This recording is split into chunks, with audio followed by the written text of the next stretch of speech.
So, Margaret, first of all, thank you for a great speech. My pleasure. So the first question is Volkswagen, the emission scandal, Enron, Google Glass, the mortgage, the US housing bubble. Right. I mean, there are tons of smart people in this project. Right. Still, they turn into disasters. Why is this happening? Well, I think there are lots of reasons why these things go wrong, but I think one of the crucial ones is they don't go wrong suddenly, out of the blue. They start to go wrong in small things. Nobody says anything. They Right. keep going wrong. Nobody says anything. And then when it all falls over, it turns out everybody was thinking, often for years, there's a real problem here. And so the core problem, which I think is a problem for anybody running anything, is why don't people speak up? And how do you create the conditions in which they will speak up early when these things would be much easier to fix? As a human being, I mean, like when you're listening to your speech, you feel this pain, you feel this drama. Like, why is this happening? Why can't we rectify it Right. earlier? So, what are the mechanisms behind this?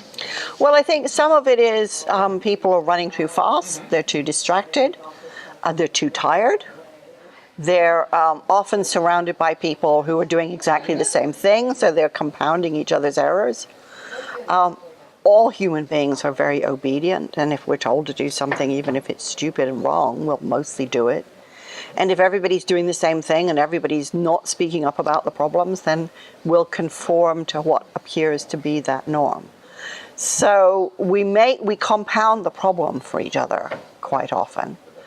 And the little voice inside our head that is saying, yes, but what about, just eventually gets tired of being ignored and goes away. So how could we get out of this trap? What could we do about this? I think there are a couple of things. I think a lot of the competitive ethos with which companies are run makes it worse.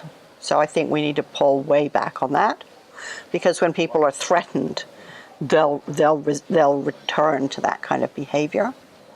I think it's incredibly important in any kind of teamwork that people learn who they are. They spend time together, they learn to trust each other, and they learn that whatever they want to ask or talk about is safe. I think that climate of safety is essential.